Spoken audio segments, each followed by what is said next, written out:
What happens when a 9-year-old Emily Whitaker vanishes in a blink of an eye at Disneyland, chasing a Mickey Mouse character through Fantasyland's bustling crowd, leaving only her little backpack and a haunting mystery that will last for 20 years? A scream shattered the morning calm at Disneyland, sharp and fleeting, swallowed by the chatter of the crowd. It was 1975, and 9-year-old Emily Whitaker vanished in the blink of an eye, her laughter silenced as she chased a costumed character through Fantasyland. Her mother, Clara Whitaker, had turned away for just a moment to buy a balloon, and when she looked back, Emily was gone, her small red backpack abandoned on the cobblestone path. The park's magic turned to menace as security swarmed, but no trace of the girl was found. Leads fizzled, witnesses contradicted each other, and the case sank into the cold files of unsolved mysteries. 20 years later, a construction crew digging near the park's perimeter unearthed a rusted metal box. Its contents so chilling, it reignited a decades-old nightmare. What was inside would unravel a secret so dark, it threatened to shatter Clara's fragile hope. Clara Whitaker jolted awake in her cramped Anaheim apartment, the thin walls doing little to muffle the clatter of her new neighbor, dragging boxes across the floor. The room smelled faintly of stale coffee and dust, the linoleum floor scuffed from years of restless pacing. She rubbed her eyes, the weight of 2 decades of grief settling heavier today, like a stone in her chest. It was 1995, and though the world had moved on, Clara was still tethered to that day in 1975 when Emily, her bright-eyed daughter, disappeared at Disneyland. The park, just a few miles away, loomed in her mind like a taunting ghost. She'd once lived in a cozy house with a garden, but the endless searches, private investigators, and flyers had drained her savings. This apartment, with its peeling paint and flickering lights, was all she could afford now. Every creak of the floorboards, every laugh from a child outside, brought Emily's face rushing back, her gap-toothed smile, her blonde curls bouncing as she skipped. Clara pulled herself from the sagging mattress, her joints protesting. She shuffled to the kitchenette, where a chipped mug sat beside a stack of old flyers, Emily's face printed in fading ink. The phone rang, cutting through her haze. She froze, staring at the caller ID. Detective Marcus Vale. Her heart thudded. It had been a year since she'd last heard from him, each call a false hope that left her hollow. "Clara, it's Marcus." His voice was steady but urgent. "We need you at a site near Disneyland. Construction workers found something. You should sit down." Her legs buckled, and she sank into a chair, clutching the receiver. "What is it, Marcus?" "Don't do this to me again." His pause was heavy. "It's a metal box, buried near a drainage ditch. Inside, there's a costume, a Mickey Mouse, maybe, and a child's dress. It could be Emily's. We need you to confirm." The words hit like a punch. Clara's vision blurred, memories flooding back. Emily in her blue dress giggling as she hugged a Mickey Mouse character. "You're sure?" She whispered, her voice cracking. "We're not sure of anything yet," Marcus said. "That's why we need you. An officer will be there in 10 minutes. Clara hung up, her hands trembling as she grabbed a worn sweater and her purse. On the counter sat an old Kodak camera, the one she'd used that day at Disneyland. She hadn't touched it in years, but now she checked its batteries, swapping them out with spares from a drawer. If this was real, she wanted proof, something tangible to hold on to. The officer arrived promptly, his patrol car idling outside. "The site's in Garden Grove, near the park's old service road," he said as Clara climbed in. The drive was short but agonizing, her mind racing with possibilities. Had Emily been so close all this time? The scene was already bustling when they arrived. Yellow tape cordoned off a muddy ditch where construction equipment sat idle. Detective Vale met her, his face lined with years of shared frustration. "Clara, this is Tom Hargrove, the foreman who found it," he said, gesturing to a burly man in a hard hat, his hands stained with dirt. "Ma'am, I'm sorry," Tom said, his voice rough. "We were digging for a new pipeline when we hit this box." Thought it was junk, but when we pried it open..." He trailed off, shaking his head. Clara followed them to a tarp where the box's contents were laid out. The metal case was dented, its lock rusted through. Beside it lay a tattered Mickey Mouse costume, its fur matted and discolored, and a small blue dress, faded but unmistakable. Clara's breath caught. "Can I touch it?" she asked, her voice barely audible. A forensic tech handed her gloves. "We've processed it. Just be careful." Clara knelt, her fingers brushing the dress's frayed marks. She turned it over, finding a tiny rip she'd mended herself. "It's hers," she choked out, tears spilling. "This is Emily's." The costume, though, was grotesque, its eyes torn, the mouth stitched into a grim frown. It wasn't the cheerful Mickey Mouse from her photos.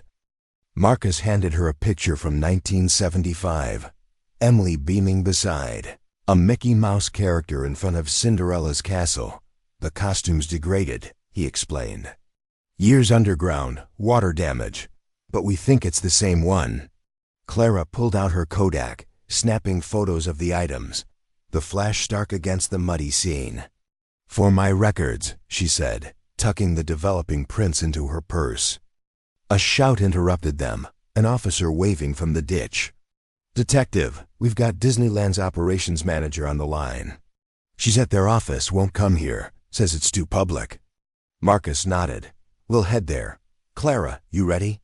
She nodded, clutching her purse as they drove to the park's corporate office, a sleek building far removed from the fairy tale charm. Lydia Chun, the operations manager, met them in a sterile conference room. Her polished demeanor softened as she shook Clara's hand. "We're devastated to hear this," she said. "We've pulled all records from 75. The forensic team arrived with the costume in a sealed bag. A costume supervisor, Ellen, examined it closely. "This isn't ours," she said, pointing to uneven stitching. "Our costumes are machine-made. This is hand-sewn, and the tag's wrong. It's a fake, meant to look like our Mickey." Marcus's jaw tightened. "So someone made this to blend in, to get close to kids." Lydia paled. "We interviewed all staff in 75. No one was unaccounted for." Clara's stomach churned. Someone had planned this, watched them, waited. Back at her apartment, Clara couldn't sit still. The photos lay scattered on her table, the costume's grim face haunting her. The box had been buried near a drainage ditch. Someone had hidden it, thinking it would stay lost. She remembered news about recent construction near the park, part of a flood control project.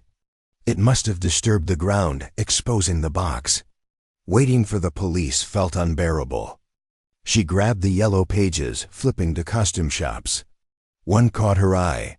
Weaver's Costume Emporium in Fullerton, 10 minutes away. Without hesitating, she drove to the strip mall where it sat. Its sign faded, but the lights on inside. An elderly woman, Ruth Weaver, answered the door. "We're closed, dear," she said, then paused, studying Clara's face.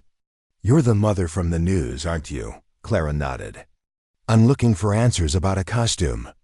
Ruth invited her in, the shop cluttered with mannequins and dusty fabric bolts. Clara showed her the photos. Ruth frowned, adjusting her glasses. "This tag's not mine, but the stitching. I know this work. It's been altered. See the mouth? Someone changed it to look menacing." She hesitated. "Years ago, someone brought in a sketch for a Mickey Mouse costume alteration. I didn't handle it, my assistant did." Clara's pulse quickened. "Do you have records?" Ruth sighed. "Paper ones are gone, but my assistant, Nora, digitized some before we closed. She works at a thrift store now, in Orange." Clara drove to the thrift store, her mind racing. Nora, a wiry woman in her 50s, was sorting clothes when Clara approached. "Ruth sent me," Clara said, showing the photos. Nora's eyes widened. "I remember that job. Spring of 75. A man paid cash to alter a Mickey Mouse costume. Said it was for a private party." She pulled out an old laptop, booting up a clunky database. After an hour of searching, they found it. An order from May 10, 1975. For Mickey Mouse costume alteration, facial stitching, custom tag. The name, Victor Mendez. Clara's heart pounded. Victor Mendez, she repeated. Nora, you've given me a name. She called Marcus, her voice shaking. I found something. A name, Victor Mendez. He altered the costume. Marcus was furious. Clara, you can't go off like this. It's dangerous. But she pressed on. I'm at a thrift store in Orange. Nora found a record. You need to check this name. Marcus sighed. Stay there. We're coming. Clara waited, her eyes fixed on the sketch Ruth had given her, the Mickey Mouse's altered face staring back. Who was Victor Mendez, and what had he done with Emily? The curiosity burned, pulling her deeper into the mystery. Clara Whitaker stood in the thrift store's cluttered back room, the flickering fluorescent light casting shadows over the sketch of the altered Mickey Mouse costume. The name Victor Mendez burned in her mind, a fragile thread in the 20-year mystery of her daughter Emily's disappearance. The air smelled of mothballs and old fabric, and Nora, the former assistant from Weaver's Costume Emporium, hovered nearby, her fingers nervously tapping her ancient laptop. I'm sorry I can't give you more, Nora said, her voice soft. That's all I have, Victor Mendez, cash payment, May 75. I never met him myself. He dealt with Ruth's nephew, who quit years ago. Clara's hands trembled as she clutched the sketch, its grim Mickey face, stitched into a scowl, seeming to mock her. Detective Marcus Vale's warning echoed. Going off alone was reckless. But sitting still felt like betraying Emily. Thank you, Nora, Clara said, forcing a smile. This is more than I've had in years. She stepped outside into the orange sun, the thrift store's bell jingling behind her. Her old Kodak camera swung in her purse, a talisman from that cursed day in 1975, when Emily chased a Mickey Mouse character and vanished. As she reached her battered Ford Pinto, her phone buzzed. Detective Vale. Clara, we're pulling records on Victor Mendez, he said, his tone sharp. No address yet, but we found a 1975 arrest for loitering near Disneyland. No conviction, but it's a start. Where are you? Clara hesitated, knowing he'd disapprove. Still at the thrift store. I'm heading home. A lie. She was already planning her next move. Stay put next time, Marcus said. We're sending a car to check Mendez's last known address, an old rental in Anaheim. Meet us at the station in an hour. Clara agreed, but as she hung up, her eyes fell on the yellow pages she'd tossed onto the passenger seat. A listing caught her attention. Anaheim Storage Solutions, a facility just 5 miles away. The rusted box found near Disneyland had been heavy, deliberate, hidden. Maybe Mendez had stored something else, something forgotten. She started the engine, the sketch beside her like a map to the truth. The storage facility was a squat, concrete maze, its faded sign barely legible. Clara parked and approached the office, where a bored clerk chewed gum behind a counter littered with coffee stains. I'm looking for records on a Victor Mendez, Clara said, her voice steady despite her racing pulse. He might have rented a unit here in the 70s. The clerk, a young woman named Tammy, raised an eyebrow. Lady, our records don't go back that far unless it's an active unit. Got a unit number? Clara shook her head. Can you check the name anyway? Tammy sighed but tapped at a dusty computer. After a moment, her eyes widened. Huh, Victor Mendez, Unit 214. He's paid up through 95, auto billed to a PO box. That's weird. Most folks don't keep units that long. Clara's heart leapt. Can I see it? Tammy shrugged. Need a warrant for that. Call the cops. Clara forced a nod, stepping outside to dial Marcus. I'm at Anaheim Storage Solutions, she admitted. Mendez has a unit here, 214, still active. Marcus's voice crackled with frustration. Clara, you're killing me. Stay there. We're getting a warrant. While waiting, Clara paced the lot, the sun beating down on rows of rusted storage doors. What could Mendez have hidden for 20 years? More costumes? Evidence? Her mind flashed to Emily's blue dress, its tiny rip a mark of her own stitching. The thought of her daughter, so close yet unreachable, tightened her throat. A patrol car pulled up, followed by Marcus's unmarked sedan. He stepped out, his graying hair damp with sweat. "You're lucky I don't lock you up for interfering," he said, but his eyes softened. "Warrant's coming. Let's see what's in that unit." An hour later, a judge's approval in hand, they gathered at Unit 214. The clerk cut the lock, and the door groaned open, revealing a dim, musty space. Inside sat a single cardboard box, sealed with brittle tape, and a stack of old park maps, their edges curling. Marcus donned gloves, carefully opening the box. Clara held her breath as he pulled out a pair of child-sized sneakers, scuffed and faded, and a crumpled Disneyland ticket stub dated July 7, 1975, the day Emily vanished. Clara's knees buckled. "Those are hers," she whispered, recognizing the sneakers' worn laces, the ones Emily had tied in clumsy loops. She pulled out her Kodak, snapping photos as tears blurred her vision. "Why keep these?" she asked, her voice breaking. Marcus's face was grim. He might have planned to dispose of them later, or he's a collector holding onto trophies. A technician bagged the items, and Clara noticed something else, a faded notebook tucked in the box's corner. Marcus flipped it open, revealing pages of meticulous notes, times, dates, locations in Disneyland. One entry, dated June 1975, read, "Blonde girl, blue dress. Mother buys balloon near castle. First Sunday of month." Clara's blood ran cold. "He was watching us," she said. "For weeks," Marcus nodded. "This is stalking, premeditated. We're running the Poe box now. Mendez is still out there." Back at the station, Clara sat in a sterile interview room, the notebook's words seared into her mind. Marcus and his partner, Detective Sarah Klein, joined her. "The Poe box traces to a post office in Santa Ana," Sarah said. "No home address yet, but we've gotten a PB out for Mendez. The notebook's a goldmine, dates, descriptions, even sketches of the park's exits." Clara's stomach churned. "He planned everything, didn't he?" "The costume, the timing." Marcus leaned forward. "We think he posed as a character to lure Emily. The altered costume was to scare her, keep her quiet. We're cross-referencing the notebook with employee records from '75, but it's slow. Most are paper files." Clara gripped her purse, the weight of the Kodak grounding her. "What about the sneakers? Can you test them?" Sarah nodded. "Forensics is on it. DNA, fibers, anything that might link to Mendez or Emily."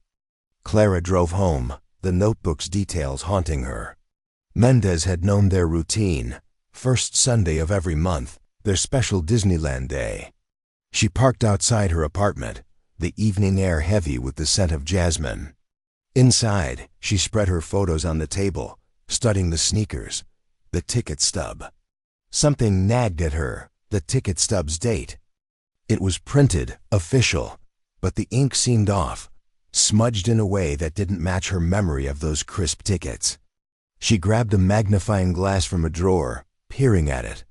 The smudge wasn't wear. It was a fingerprint, faint but visible. Her heart raced. Had Mendez been careless? She called Marcus, leaving a voicemail about the fingerprint, then paced, unable to sleep. The storage unit, the notebook, the costume, all pieces of a puzzle. But where was Emily? The next morning, Marcus called. "Good catch on the fingerprint," he said. "It's partial, but we're running it. We also traced the Poe box to a Victor Mendez, last known address in La Habra. A rental he left in '80. Neighbors said he kept to himself. Drove a green Chevy Impala. We're checking DMV records." Clara's mind spun. What about the notebook? Any leads? Marcus hesitated. One entry mentions a meetup at a diner off Harbor Boulevard, July '75. "We're pulling records from there, but it's a long shot. Place closed in '85. Clara couldn't wait. She drove to Harbor Boulevard, the diner's old lot now a pawn shop. Inside, a grizzled owner, Pete, listened as she explained. "I worked there in the 70s, he said, scratching his beard. "Guy named Victor used to come in, always alone, scribbling in a notebook. Wore a creepy smile, like he knew something you didn't. Paid cash, tipped big." Clara showed him the sketch of the altered Mickey costume. Pete's eyes narrowed. "Yeah, I remember him talking about costumes once. Said he was fixing one for a kid's party. Gave me the chills." Clara's pulse quickened. "Did he ever mention a girl? Or where he lived?" Pete shook his head. "He stopped coming after summer '75. Heard he moved up to the hills, maybe Norco." "That's all I got." Clara thanked him, her mind racing. Norco, rural, isolated, a perfect place to hide. She called Marcus with the tip, then drove toward Norco, the landscape shifting from suburbs to dusty hills dotted with old barns. Her Pinto rattled along winding roads, her eyes scanning for any sign of a green Chevy Impala. At a gas station in Norco, Clara showed Emily's flyer to the attendant, a teenager with a bored expression. "Ever seen a man named Victor Mendez? Might drive a green Impala?" The kid shrugged, then paused. "Old guy with a limp? Comes in sometimes for gas, always with a woman, maybe his daughter. Quiet, keeps her head down. They were here yesterday." Clara's heart stopped. A woman, could it be Emily? What did she look like? She pressed. Light brown hair, late 20s. Wore a scarf, kinda nervous. Clara's hands shook as she pulled out her Kodak, snapping a photo of the station for reference. "Where do they go?" The kid pointed up the road, toward the hills, maybe a cabin up there. "Lots of old places, no neighbors." Clara called Marcus, her voice urgent. "I'm in Norco. A gas station clerk saw Mendez with a woman, light brown hair, late 20s. It could be Emily." Marcus's voice was sharp. "Clara, do not go up there alone. We're sending units. Meet us at the Norco Community Center." Reluctantly, she drove to the center, a small building with a patchy lawn. Police cars arrived within 20 minutes, Marcus and Sarah leading the charge. "We've got an address," Marcus said. "A cabin registered to a Victor Mendez, off a dirt road in the hills. DMV confirms a green '75 Chevy Impala. We're moving now." Clara insisted on coming, climbing into the back of Marcus's sedan. The convoy wound into the hills, the road narrowing as oak trees closed in. The cabin appeared, a sagging structure with boarded windows and no visible car. Tire tracks marked the dirt driveway, fresh but fading. Marcus knocked, his voice booming. "Police, open up." No answer. He peered through a cracked window, then shook his head. "Looks empty, but someone was here recently." Sarah pointed to the tracks. "They lead further up." He might have bolted when the news broke about the box. Clara's chest tightened. Had Mendez seen the morning report? Was he running with Emily? The officers spread out, checking the property. Clara noticed a rusted mailbox, its door ajar. Inside was a crumpled receipt, dated yesterday, from the Norco gas station. Her breath caught. It listed gas and a single item, a lighter. "Marcus!" She called, holding it up. His face darkened. "He's planning something. We need to move." The tracks led deeper into the hills, the road turning to gravel. Clara's heart pounded as they passed isolated cabins, their windows dark. At a fork, the tracks veered onto a faint path blocked by a chain-link gate. A sign read "Private property, no trespassing." Marcus tested the lock, then radioed for bolt cutters. "We need a warrant to go further," he said. "This is private land." Clara's frustration boiled over. "He's got my daughter. We can't wait." Sarah placed a hand on her shoulder. "We're doing this right, Clara. He won't get far." Backup arrived, and officers fanned out, questioning the few locals. No one knew Mendez, but a farmer mentioned seeing a green Impala heading toward a fire road the previous night. Leads to an old hunting cabin, he said. Nobody lives there full time. As dusk fell, Marcus got the warrant. The convoy pushed past the gate, the path barely wide enough for their vehicles. Clara gripped her camera, her mind racing with images of Emily, her daughter, now a woman, trapped with a monster.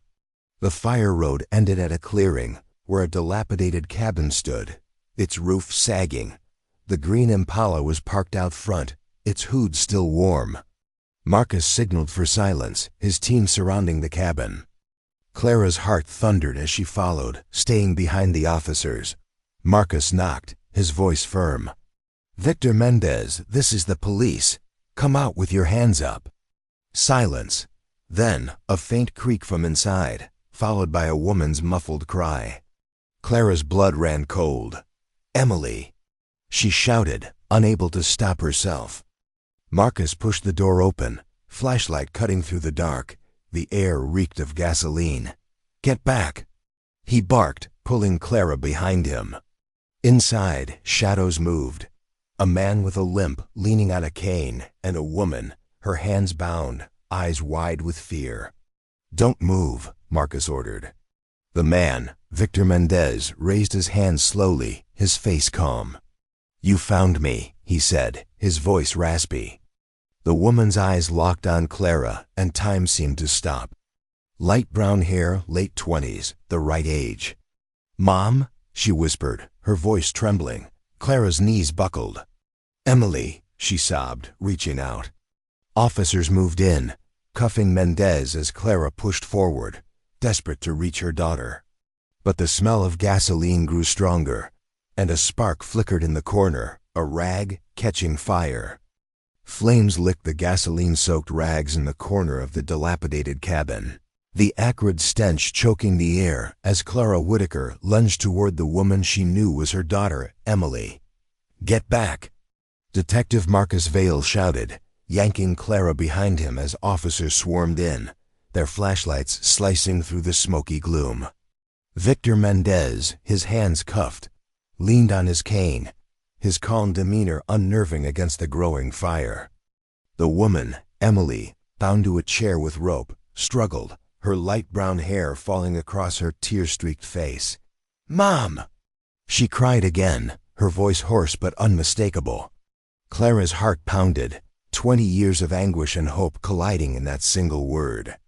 An officer sliced through Emily's ropes with a knife, pulling her toward the door as another yelled, "Fire's spreading! We need to move!" Marcus grabbed Mendez, shoving him outside as sparks popped, the cabin's dry wood catching fast. Clara clung to Emily's arm, her fingers brushing the rough bandages on her daughter's wrists, proof of her captivity.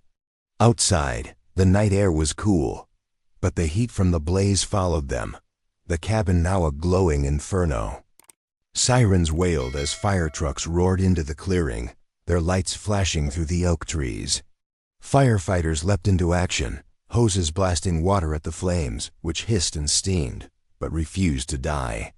Paramedics rushed to Emily, wrapping her in a blanket and checking her vitals. "She's in shock," one said, fitting an oxygen mask over her face. Burns on her wrists, smoke inhalation.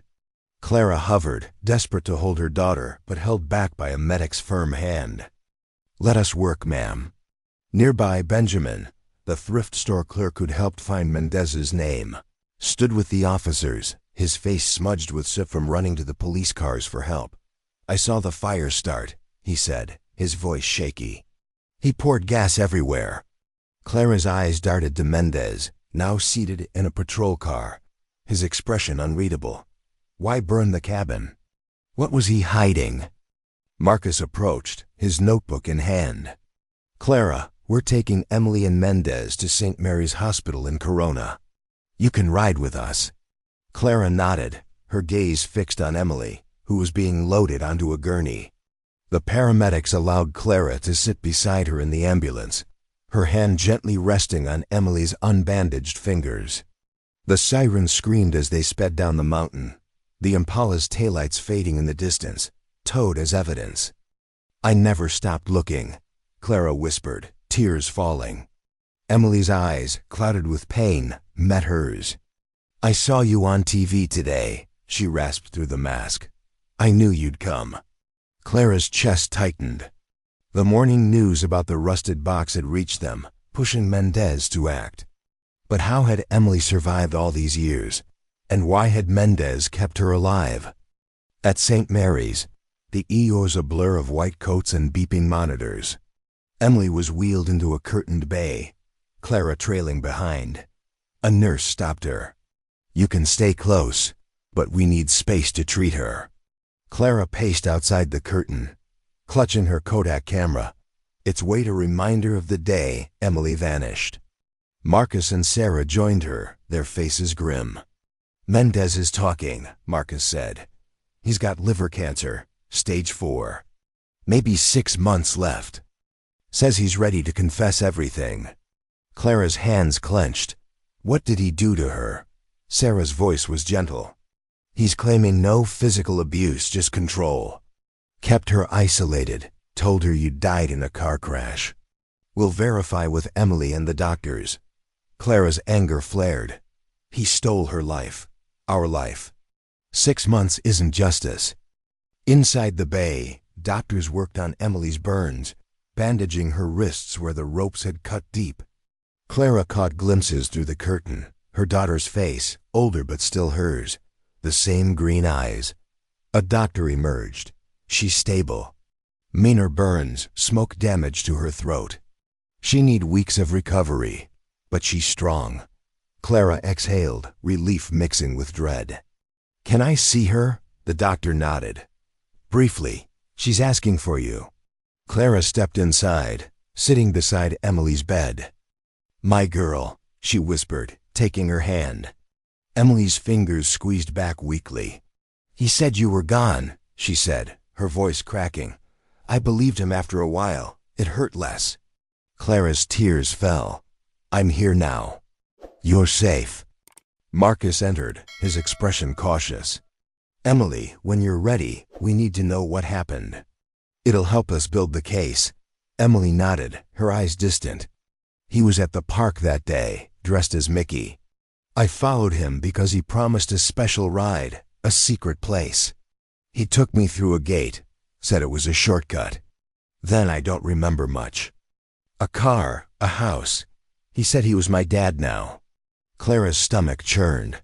"Where did he take you?" Emily swallowed.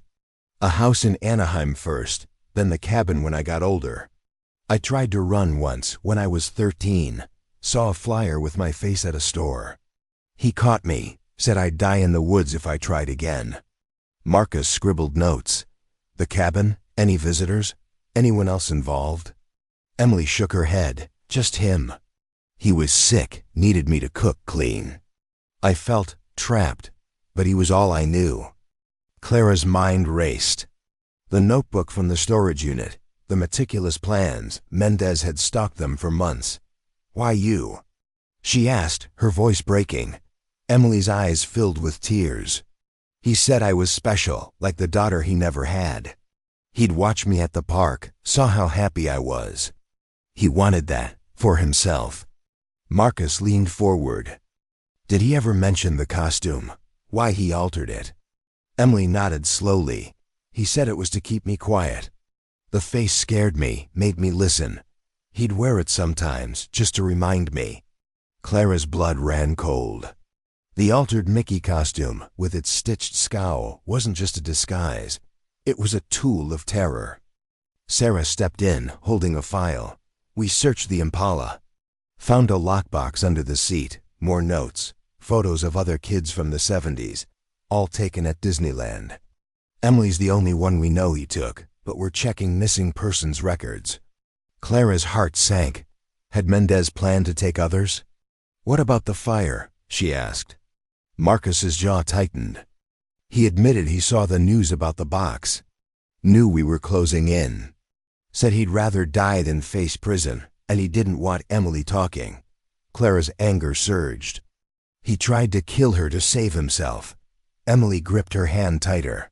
"I wrote help on that receipt at the gas station. I hoped someone would see it." Clara's breath caught. remembering the crumpled receipt from the mailbox. That single word had been Emily's cry for freedom. She pulled out her Kodak, flipping through the photos she'd taken, the rusted box, the sneakers, the burning cabin. Each image was a piece of the truth, proof of her daughter's survival. "You're so brave," she whispered. Emily's eyes softened. "I remembered you teaching me to write my name. I thought, maybe if I wrote something, you'd find me." Clara sobbed, the memory of teaching Emily her letters flooding back. Those sunny afternoons in their old garden, now a lifetime ago. Marcus cleared his throat. "We need to let Emily rest, but we've got enough to charge Mendez. Kidnapping, false imprisonment, attempted murder. The notebook and his confession are airtight." Clara nodded, but her focus was on Emily. "What happens now?" She asked the doctor, who'd returned to check Emily's chart. "She stay here for observation, then physical therapy for the burns. Psychologically, it'll be a long road. She's been through severe trauma." Clara's heart ached, but she felt a spark of hope. "I'll be here every step," she said, looking at Emily. "We'll rebuild together." They moved to Benjamin's room, where he sat in a wheelchair, his arms bandaged from minor burns. His boss, Nora, stood beside him, her face etched with worry. "He's okay," she said, relief in her voice. "Smoke inhalation, some burns, but he'll recover." Clara took Benjamin's hand. "You helped save her. Without your database, we wouldn't have found Mendez." Benjamin blushed, adjusting his glasses. "I just like keeping records straight. Never thought it'd help someone like this." Clara smiled, gratitude overwhelming her.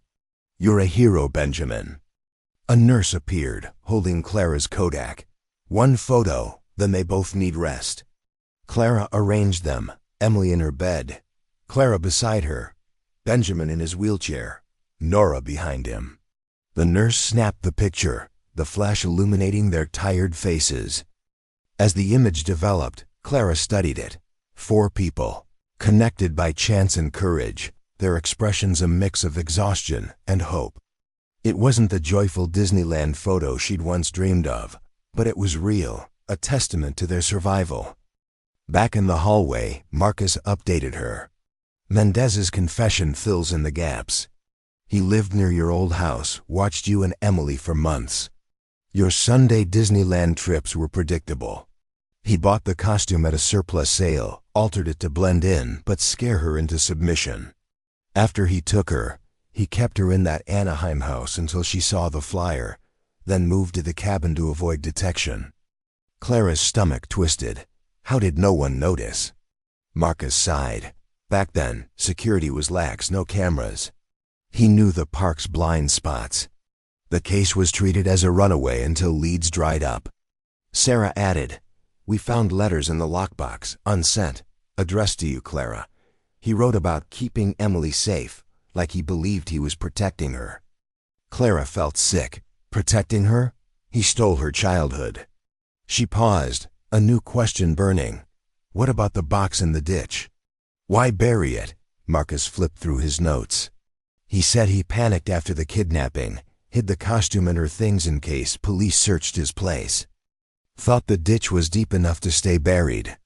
Clara nodded, the pieces clicking together. The construction project, the flood control work, it had unearthed Mendez's secret, setting everything in motion. Days turned to weeks, and Clara visited Emily daily, bringing small comforts, books, a soft blanket, photos from their old life. Emily's recovery was slow, her burns healing but her mind fragile. Therapists helped her process the years of manipulation, the lies Mendez had woven. "He made me think I had no one else," Emily said one afternoon, her voice stronger. "But I kept your face in my head, Mom. That's what got me through." Clara held her, careful of the bandages. "We have time now," she said. "All the time we lost, we'll make up for it." Mendez's trial was swift, his confession and the evidence, notebook, costume, lockbox, overwhelming. He pleaded guilty, sentenced to life without parole, though his cancer would likely claim him first. Clara attended the sentencing, her eyes locked on him as he sat, frail and unrepentant. "You took 20 years," she said in her victim statement, her voice steady. "But you didn't break us." Emily, still in recovery, sent a letter read aloud in court. "I'm free now, and I'll live for my mother, not you." The courtroom was silent, the weight of their words sinking in. Clara and Emily moved into a small house, a rental Clara could just afford with savings from selling her old car. It had a tiny garden where Emily planted daisies, her favorite flower from childhood. Benjamin visited often, bringing Nora along, their friendship a quiet anchor. One evening, Clara pulled out her Kodak, snapping a photo of Emily laughing in the garden, the sunset casting a warm glow. As the image developed, Clara smiled. It wasn't perfect. Emily's scars were visible, her smile tentative, but it was theirs, a new beginning. The mystery of Emily's disappearance had unraveled, each clue, a rusted box, a notebook, a receipt, leading to this moment. Clara thought of the people who'd helped, Nora's database, Benjamin's courage, Marcus's persistence. Ordinary lives intersecting to defeat a monster. She tucked the photo into a frame, placing it beside one from 1975, Emily at Disneyland, chasing Mickey Mouse. The two images, old and new, told a story of loss and redemption, of a mother who never gave up and a daughter who found her way home. Thank you for watching our channel Modern Stories. If you liked our video, you should subscribe for more amazing videos like this. Have a healthy and happy day. See you in the next one.